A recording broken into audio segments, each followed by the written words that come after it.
चलिए जी, आप लोगों ने बहुत सारा, आपने तो भयंकर मिस्टेक किया इन लोगों से ज्यादा। 1 4 6 कहाँ से? इसमें 5 कार्बन है, उसमें 4 कार्बन है। जो बना भी रहा है वो नशा में है। 1 और 4 के बीच में क्या रिलेशन है? पोजीशन आइसोमेरिज्म का, स्थिति समावयवता।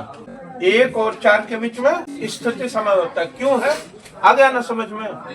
हाँ, मैं खोलूंगा नहीं कि क्यों। चलिए, अब आप कहेंगे कि 3 और 7 के बीच में मेटामेरिज्म, जो कि आप लोग लिखे भी नहीं है। 3, ये रहा 3 और ये रहा 7 के बीच में मेटामेरिज्म है। क्लियर है? तो अब प्रश्न ये उठ रहा है कि 3 4 के बीच में मेटामेरिज्म है, तो 3 6 के बीच में क्या है? कौन कौन बता सकते हैं? 3 6 के बीच में क्या है? लिखे हैं अपने कॉपी में? 3 6 के बीच में जो रिलेशन है लिखे हैं, तो आप खुद में झांकिए। चलिए, 3 6 के बीच में क्या है बता दीजिए।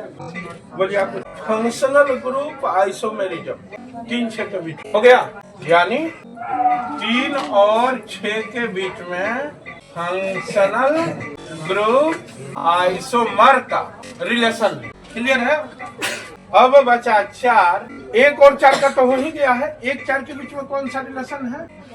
पोजीशन आइसो में आइसोमर नहीं, ये दोनों एक दूसरे के पोजीशन आइसोमर। तो अब रह गया कौन कौन?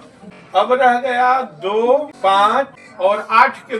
देखिए, कार्बन परमाणु का संख्या सभी में 5 5 है, तो 2 5 8 के बीच में कौन सा रिलेशन है? चैन आइसोमर का 2 5 8। लेकिन 9 10 के बीच में कौन सा रिलेशन है? मेटामर का रिलेशन है।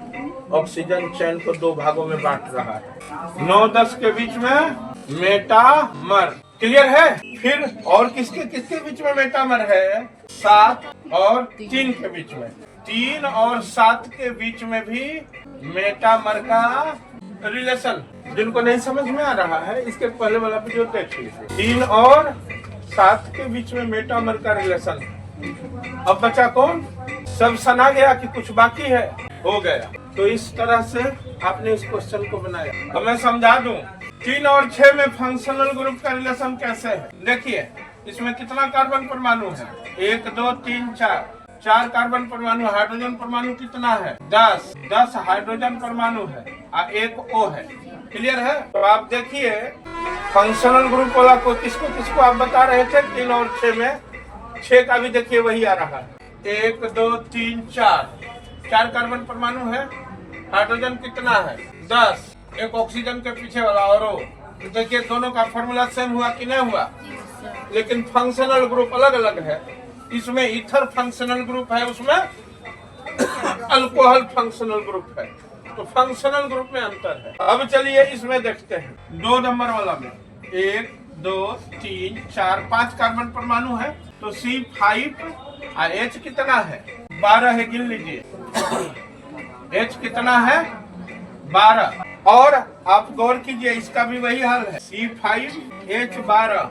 और इस स्थिति में कौन है? बोलिए। 8 नंबर C5H 12। यानी कि इनके चैन में चेंजिंग आया।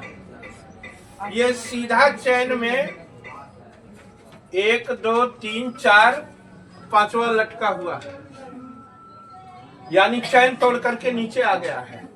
1 2 3 4 5 चैन मेंटेन है, तो चैन में चेंजिंग हुआ ना। यहाँ क्या हुआ? एक नीचे लटका हुआ है, एक ऊपर लटका हुआ है। इसको बोलेंगे चैन आइसोमेरिज्म। किसको किसको? इसको इसको। और कहा गया? एक यहाँ पे 2 है, एक वो। तो कौन कौन? 2 5 और 8 में चैन आइसोमेरिज्म का। क्लियर है? 3 और 7 में मेटामेरिज्म का है। क्यों? क्योंकि देखिए, इधर भी 2 कार्बन, इधर भी 2 कार्बन। ये ऑक्सीजन थोड़ा सा बाएं साइड शिफ्ट हो गया, तो इधर 3 और इधर 2 हो गया।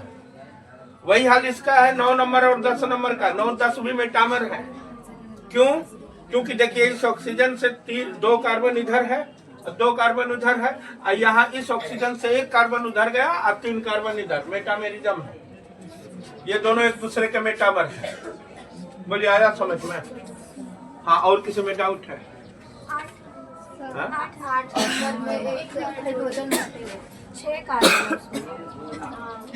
8 नंबर में चलिए, अब तो ठीक है ना? हाँ, 8 नंबर गलत था। अब 8 नंबर क्या है? इसका और इसका चयन आइसोमर है। क्लियर हो गया?